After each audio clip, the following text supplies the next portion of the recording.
All right, Mark Coogan, how's your stress level right now? It's still pretty bad, to be honest, because I really thought in my heart we were going to go 1, 2, 3, with Heather. And Heather just missing it really stings. We were first, second, and third coming off the turn with 180 meters. With 100 meters ago, we were basically 1, 2, 3. So that's really hard. I just saw Heather, and she's pretty disappointed because she put a lot of hard work into this. Not saying that everybody puts a lot of hard work into it, but she coming back from injury and everything, and the way she's running, I thought she had a legit shot. So you still haven't sat down and talked to Elle just yet, but now that you have options, right? Yep. 1500 and 5K team. Yep. Has there been any thought to committing to one event, or where are you at? Yeah, no, we're 100% leaning towards just running the 1500 meters in Paris. Elle just basically soloed a 355 without rabbits or anything. So I think, in Paris, with some people that are as good as her, even maybe a little bit better PRs, there's no reason she can't run 352 or 353.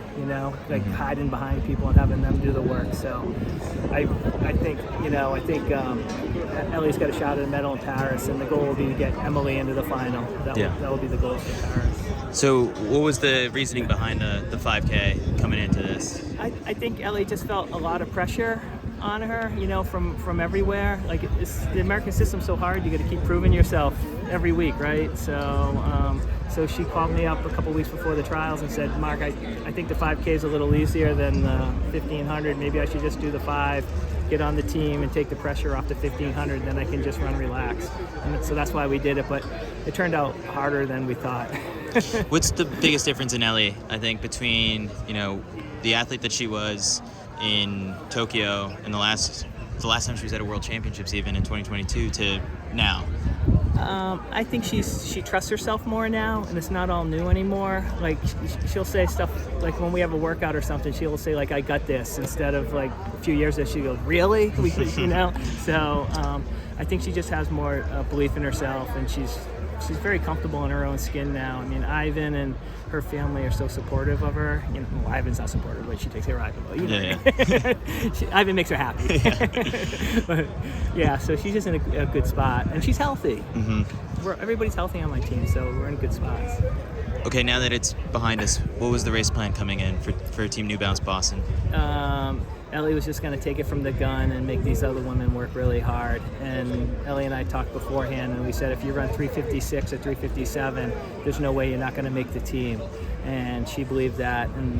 And we wanted to be 2.6 at 800, but everybody was there. She must have looked up or something and kept it going, because they were she was 61. It was a little bit faster than we wanted. So I knew she wasn't going to be able to kick as well as she wanted to, but she just dug down really hard. And Emily was supposed to just kind of keep an eye on things and move up and have a shot to make the team at the bell. And Heather was the same thing. So I kind of think Heather maybe went a little bit too hard on the third lap, and it kind of came back to bite her a little bit. But the three of them ran so tough. Can't be more proud of this New Balance Boston team. I'm so psyched about how great they are. You see the results. 355s pop up on the screen. 8 athletes break 4. Shocked? A little bit, but not really anymore. The 5K was crazy. Watching Grant Fisher and Abdi start dropping 60s in the middle of a race. Watching Hobbs run 142. No, nothing surprised me anymore. I think there's a lot of good things happening to American distance running, and hopefully we can continue this in Paris in a few weeks. Hopefully this doesn't kill us, because everybody ran really hard here. All right, Coach, I appreciate it. Thanks, Chris.